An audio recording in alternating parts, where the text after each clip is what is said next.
ओम शांति। आज 29 अक्टूबर 2025 के बुधवार के मीठी मीठी मधुवन मुरली के बाप दादा के मधुर ईश्वरीय महावाक्य सुनते हैं। मीठे मीठे प्यारे प्यारे बाप दादा ने कहा, मीठे बच्चे, तुम्हें एक एक को परिस्तानी बनाना है। तुम हो सबका कल्याण करने वाले। तुम्हारा कर्तव्य है गरीबों को साहूकार बनाना। प्रश्न है, बाप का कौन सा नाम भल साधारण है लेकिन कर्तव्य बहुत महान है? उत्तर है, बाबा को कहते हैं बागवान खिवैया। यह नाम कितना साधारण है, यानी बाग का मालिक और खिवैया नाव चलाने वाला, लेकिन डूबने वाले को पार ले जाना यह कितना महान कर्तव्य है। जैसे तैरने वाले तैराक एक दो को हाथ में हाथ देकर पार ले जाते हैं, ऐसे बाप का हाथ मिलने से तुम स्वर्गवासी बन जाते हो। अभी तुम भी मास्टर खिवैया हो। तुम हर एक की नैया को पार लगाने का रास्ता बताते हो। ओम शांति। याद में तो बच्चे बैठे ही होंगे। अपने को आत्मा समझना है। देह भी है, लेकिन ऐसे नहीं कि बिगैर देह बैठेंगे, परंतु बाप कहते हैं देह अभिमान छोड़कर और देही अभिमानी बनकर बैठो। देही अभिमानी है शुद्ध, यानी देह माना शरीर और देही माना आत्मा। रथ माना शरीर, रथी माना आत्मा। ई की मात्रा लगते ही अर्थ बदल जाता है। तो रथ शरीर होता है, रथी आत्मा होता है, देह शरीर होता है, देही आत्मा है। तो देही अभिमानी है शुद्ध और देह अभिमान है अशुद्ध। तुम जानते हो देही अभिमानी बनने से हम शुद्ध पवित्र बन रहे हैं। देह अभिमानी बनने से अशुद्ध और अपवित्र बन गए थे। पुकारते भी हैं, हे पतित पावन आओ। पावन दुनिया थी, अभी पतित है, फिर से पावन दुनिया जरूर होगी। सृष्टि का चक्र फिरेगा। जो इस सृष्टि चक्र को जानते हैं उनको कहा जाता है सवदर्शन चक्रधारी। तुम हर एक सवदर्शन चक्रधारी हो। स्वयं आत्मा को सृष्टि चक्र का ज्ञान मिला है। ज्ञान किसने दिया? जरूर यह भी सवदर्शन चक्रधारी होगा। सिवाय बाप के दूसरा कोई मनुष्य सिखला ना सके। बाप सुप्रीम रूह ही बच्चों को सिखलाते हैं। कहते हैं, बच्चे तुम देही अभिमानी बनो।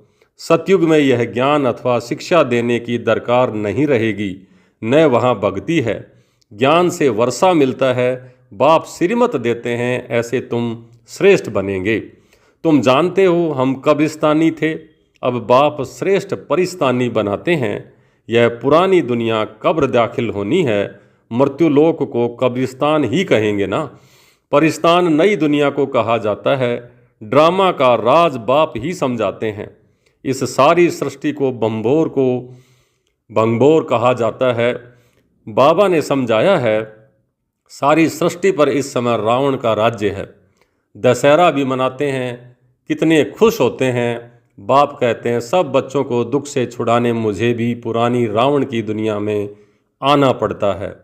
एक कथा सुनाते हैं, कोई ने पूछा, पहले तुम्हें सुख चाहिए या दुख चाहिए? तो बोला सुख चाहिए। सुख में जाएंगे तो वहाँ कोई यमदूत आदि आ नहीं सकेंगे। यह भी एक कहानी है। बाप बतलाते हैं, सुख धाम में कभी काल आता नहीं है। अमरपुरी बन जाती है। तुम मृत्यु पर जीत पाते हो। तुम कितने सर्वशक्तिवान बनते हो। वहाँ कभी ऐसे नहीं कहेंगे कि फलाना मर गया। मरने का नाम ही नहीं है। एक चोला बदलकर दूसरा लिया। सर्प भी खाल बदलते हैं ना, तो तुम भी पुरानी खाल छोड़ नई खाल अर्थात नए शरीर में आएंगे। वहाँ 5 तत्व भी सतो प्रधान बन जाते हैं। सब चीज़ें सतो प्रधान हो जाती हैं। हर चीज़ फल आदि दी बेस्ट होते हैं। सतयुग को कहा ही जाता है स्वर्ग। वहाँ बहुत धनवान थे। इन जैसा सुखी विश्व का मालिक कोई हो न सके। अभी तुम जानते हो हम ही यह थे, तो कितनी खुशी होनी चाहिए। एक एक को परिस्तानी बनाना है, बहुतों का कल्याण करना है। तुम बहुत साहूकार बनते हो, वह सब हैं गरीब। जब तक तुम्हारे हाथ में हाथ ना मिले तब तक स्वर्गवासी बन न सके। बाप का हाथ तो सबको नहीं मिलता है। बाप का हाथ मिलता है तुमको, तो तुम हो भाग्यशाली बच्चे। तुम्हारा हाथ फिर मिलता है औरों को, औरों का फिर मिलेगा औरों को। जैसे कोई तैरने वाले होते हैं तो एक एक को उस पार ले जाते हैं, तुम भी मास्टर खिवैया हो, अनेक खिवैया बन रहे हैं। तुम्हारा धंधा ही यह है सबको पार लगाना। हम हर एक की नैया पार लगाने का रास्ता बताएं। खिवैया के बच्चे खिवैया बने, नाम कितना हल्का है, बागवान खिवैया। अब प्रैक्टिकल तुम देखते हो, तुम परिस्तान की स्थापना कर रहे हो। तुम्हारे यादगार सामने खड़े हैं, नीचे राजयोग की तपस्या, ऊपर में राजाई खड़ी है, नाम भी है दिलवाड़ा। दिलवाड़ा मंदिर बहुत अच्छा है। बाप सबकी दिल लेते हैं, सबकी सदगति करते हैं। दिल लेने वाला कौन है यह थोड़े ही किसी को पता है। ब्रह्मा का भी बाप शिव बाबा है, सबकी दिल लेने वाला ये बेहद का बाप ही होगा। तत्वों आदि सबका कल्याण करते हैं, यह भी बच्चों को समझाया है। और धर्म वालों के शास्त्र आदि कायम हैं, तुमको ज्ञान मिलता ही है संगम पर, फिर विनाश हो जाता है तो कोई शास्त्र नहीं रहता। शास्त्र हैं भक्ति मार्ग की सामग्री, भक्ति मार्ग की निशानी ये है ज्ञान। तो फर्क देखो ना, भक्ति अथाह है, देवियों आदि की पूजा में कितना खर्चा करते हैं। बाप कहते हैं इनसे तो अल्पकाल का सुख है, जैसी जैसी भावना रखते हैं वह पूरी होती है। देवियों को सजाते हैं, सजाते सजाते कोई को साक्षात्कार हुआ, बस बहुत खुश हो जाते हैं, लेकिन फायदा कुछ भी नहीं है। मीरा को भी नाम गाया हुआ है, भक्तमाला है ना, फीमेल में मीरा और मेल्स में नारद शिरोमणि भगत माने हुए हैं। तुम बच्चों में भी नंबरवार हैं। माला के दाने तो बहुत हैं, ऊपर में बाबा है, फूल फिर है युगल मेरू। फूल को सब नमस्ते करते हैं, एक एक दाने को नमस्ते करते हैं। रुद्र यज्ञ रचते हैं तो उसमें भी जास्ती पूजा शिव की करते हैं, शालिग्रामों की इतना नहीं करते। सारा ख्याल शिव का ही, शिव की तरफ ही रहता है, क्योंकि शिव बाबा द्वारा ही शालिग्राम ऐसे तीखे बने हैं। जैसे अब तुम पावन बन रहे हो, पतित पावन बाप के बच्चे, तुम भी मास्टर पतित पावन हो। अगर किसी को रास्ता नहीं बताते हो तो पाई पैसे का पद मिल जाएगा, फिर भी बाप से तो मिलते हो ना, वह भी कम थोड़े ही है। सबका फादर वह एक है। श्री कृष्ण के लिए थोड़े ही कहेंगे, श्री कृष्ण किसका फादर बनेगा?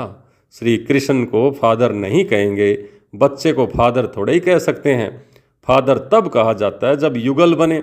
श्री कृष्ण तो बच्चा है, तो बच्चा जब पैदा हो किसी युगल के, तब वो युगल फादर कहलाए। तो श्री कृष्ण तो खुद ही बच्चा है, फिर वह बच्चा फादर कहेगा, दूसरा कोई कह ना सके।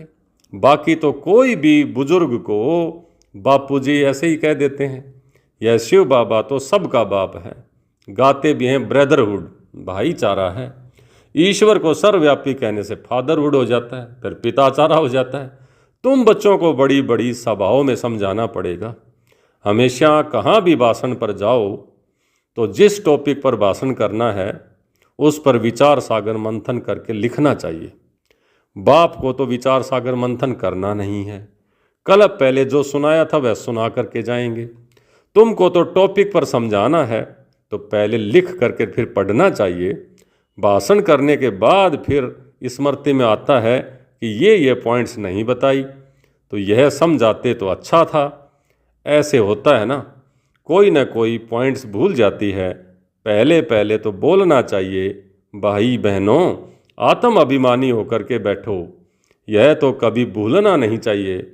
ऐसे कोई समाचार लिखते नहीं हैं, पहले पहले सबको कहना है आत्म अभिमानी होकर बैठो, तुम आत्मा अविनाशी हो। अभी बाप आकर ज्ञान दे रहे हैं। बाप कहते हैं मुझे याद करने से विकर्म विनाश होंगे। कोई भी देहधारी को मत याद करो, अपने को आत्मा समझो। हम वहाँ के रहने वाले हैं, हमारा बाबा कल्याणकारी शिव है, हम आत्माएं उनके बच्चे हैं। बाप कहते हैं आत्म अभिमानी बनो, मैं आत्मा हूँ। बाप की याद से विकर्म विनाश होंगे, गंगा स्नान आदि से विक्रम विनाश नहीं होंगे। बाप का डायरेक्शन है, तुम मुझे याद करो। वो लोग गीता पढ़ते हैं, यदा यदा ही धर्मस्य ग्लानिर्भवति भारत अभ्युत्थानम धर्मस्य तदात्मानं सृजामयम परित्राणाय साधूनाम विनाशाय च दुष्कृताम धर्म संस्थापनार्थाय संभवामि संगम युगे है। उन्होंने युगे युगे कर दिया। कहते हैं परंतु अर्थ कुछ भी नहीं जानते, ऐसे ही गाते रहते हैं। तो बाबा सर्विस की राय देते हैं। शिव बाबा कहते हैं अपने को आत्मा समझ शिव बाबा को याद करो। वह समझते हैं श्री कृष्ण ने कहा, तुम कहेंगे शिव बाबा ने कहा। हम बच्चों को कहते हैं मुझे याद करो। शिव बाबा कहते हैं बच्चे मुझे याद करो, जितना मुझे याद करेंगे उतना तुम सतो प्रधान बन ऊंचा पद पाएंगे। एम ऑब्जेक्ट भी तुम्हारी सामने है। पुरुषार्थ से ऊंचा पद पाना है। उस तरफ वाले अपने धर्म में ऊंच पद पाएंगे, हम दूसरे के धर्म में जाते नहीं हैं। वह तो आते ही पीछे हैं। वह भी जानते हैं कि हमसे पहले पैराडाइज स्वर्ग था, भारत सबसे प्राचीन है, परंतु कब था वो कोई नहीं जानते। उन्हों को भगवान भगवती भी कहते हैं, परंतु बाप कहते हैं भगवान भगवती नहीं कह सकते। भगवान तो एक ही परमात्मा कहता मैं हूँ। शिव बाबा कहते हैं उनको भगवान भगवती इज्जत देने के लिए कह देते हैं देवी देवताओं को, लेकिन वास्तव में भगवान तो एक ही शिव बाबा है।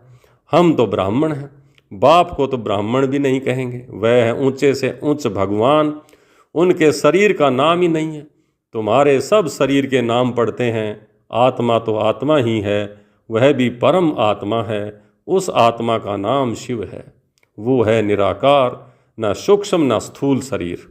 ऐसे नहीं कि उनका आकार नहीं है बिंदु स्वरूप, लेकिन सूक्ष्म शरीर और स्थूल शरीर नहीं। जिनका नाम है तो उनका आकार भी जरूर है। नाम रूप बगैर तो कोई चीज़ है नहीं। परमात्मा बाप को नाम रूप से न्यारा कहना, ये तो कितना बड़ा अज्ञान है। बाप भी नाम रूप से न्यारा तो बच्चे भी फिर नाम रूप से न्यारे, फिर तो कोई सृष्टि ही ना हो।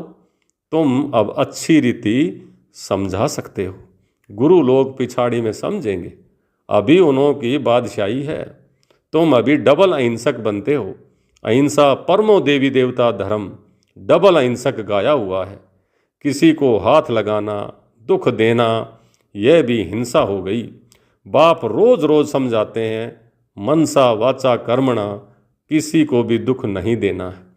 मनसा में आएगा तो जरूर, सतयुग में मनसा में भी नहीं आता है। यहाँ तो मनसा वाचा कर्मणा आता है। ये अक्सर तुम वहाँ सुनेंगे भी नहीं, न वहाँ कोई सत्संग आदि होते हैं। सत्संग होता ही है सत्य द्वारा, सत्य बनने के लिए, वो इस समय है। सत्य तो एक ही बाप है। बाप बैठ नर से नारायण बनने की कथा सुनाते हैं, जिससे तुम नारायण बन जाते हो। फिर भक्ति मार्ग में सत्यनारायण की कथा बड़े प्यार से सुनते हैं। तुम्हारा यादगार दिलवाड़ा मंदिर देखो कैसा अच्छा है। जरूर संगम पर ही तो दिल ली होगी ना। आदि देव और आदि देवी और बच्चे बैठे हैं, ये है रियल यादगार। उनकी हिस्ट्री और ज्योग्राफी कोई नहीं जानते सिवाय तुम्हारे। तुम्हारा ही यादगार है, यह भी वंडर है। लक्ष्मी नारायण के मंदिर में जाएंगे तो तुम कहेंगे ये तो हम ही बन रहे हैं। क्राइस्ट भी यहाँ है। बहुत कहते हैं क्राइस्ट बैगर रूप में है। तमो प्रधान अर्थात बैगर ही हुआ ना। पुनर्जन्म तो जरूर लेंगे ही ना। श्री कृष्ण प्रिंस सो अब बैगर है, गोरा और सांवरा। तुम भी जानते हो भारत क्या था, अब क्या है। बाप तो है ही गरीब निवाज। मनुष्य दान पुण्य भी गरीबों को ही करते हैं। ईश्वर अर्थ बहुतों को अनाज नहीं मिलता है। आगे चल तुम देखेंगे कि बड़े बड़े साहूकारों को भी अनाज नहीं मिलेगा। गांव गांव में भी साहूकार रहते हैं ना, जिनको फिर डाकू लोग लूट लेते हैं। मर्तबे में फ़र्क तो रहता है ना। बाप कहते हैं पुरुषार्थ ऐसा करो जो नंबर 1 में आओ। टीचर का काम है सावधान करना, पास विद ऑनर होना है। यह बेहद की पाठशाला है। ये है राजाई स्थापन करने के लिए राजयोग। फिर भी पुरानी दुनिया का विनाश तो होना है, नहीं तो राजाई कहाँ करेंगे। यह तो है ही पतित धरनी। मनुष्य कहते हैं गंगा पतित पावनी है, और बाप कहते हैं इस समय 5 तत्व सब तमो प्रधान और पतित हैं। सारा गंध किचड़ा आदि वहाँ जा कर के पड़ता है समुद्र में। मछलियाँ आदि भी उसमें रहती हैं।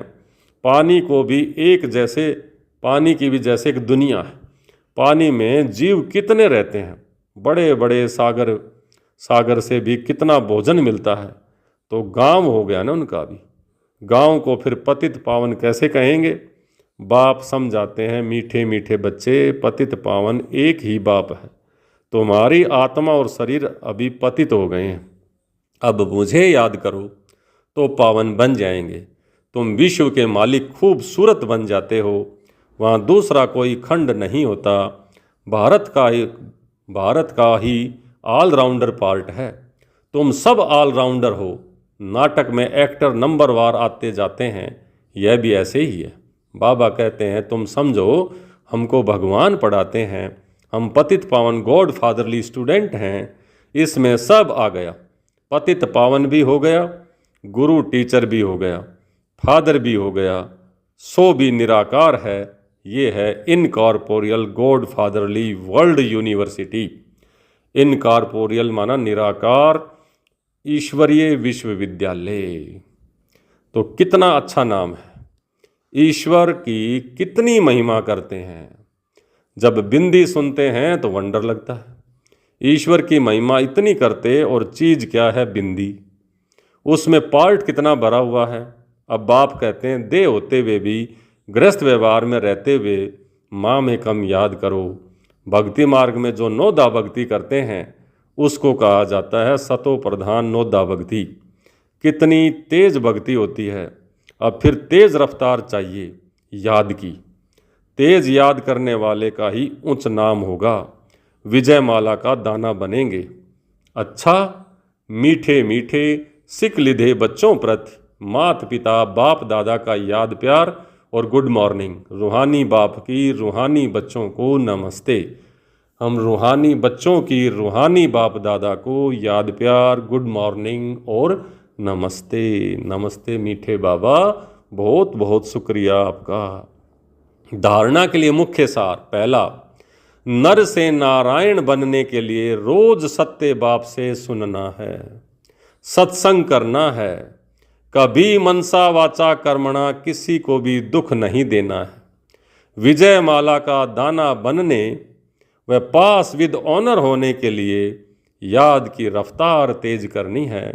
मास्टर पतित पावन बन सबको पावन बनाने की सेवा करनी है। और आज का वरदान है, परमात्म याद की गोद में समाने वाले संगम युगी श्रेष्ठ भाग्यवान आत्मा भाव। परमात्म याद की गोद में समाने वाले संगम युगी श्रेष्ठ भाग्यवान आत्मा भाव। संगम युग सतयुगी स्वर्ग से भी श्रेष्ठ है, क्योंकि अभी का गायन है अप्राप्त नहीं कोई वस्तु ब्राह्मणों के संसार में। एक बाप मिला तो सब कुछ मिला। अभी आप बच्चे कभी अतीन्द्रिय सुख के झूले में झूलते हो, कभी खुशी, कभी शांति, कभी ज्ञान, कभी आनंद और कभी परमात्म गोदी के झूले में झूलते हो।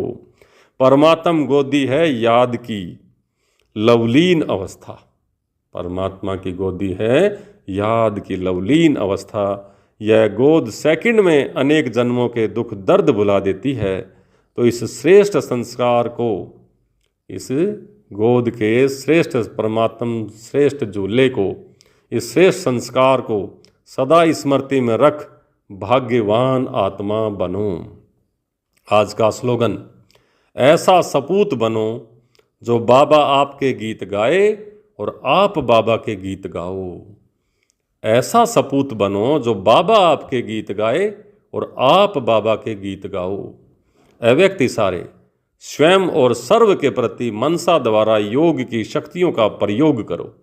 पहले स्वयं पर योग के प्रयोग करके देखो। हर मास व 15 दिन के लिए कोई न कोई विशेष गुण व कोई न कोई विशेष शक्ति का स्वयं प्रति प्रयोग करके देखो, क्योंकि संगठन में व संबंध संपर्क में पेपर तो आते ही हैं। तो पहले अपने ऊपर प्रयोग करके चेक करो। कोई भी पेपर आया तो किस गुण व शक्ति का प्रयोग करने से कितने समय में सफलता मिली।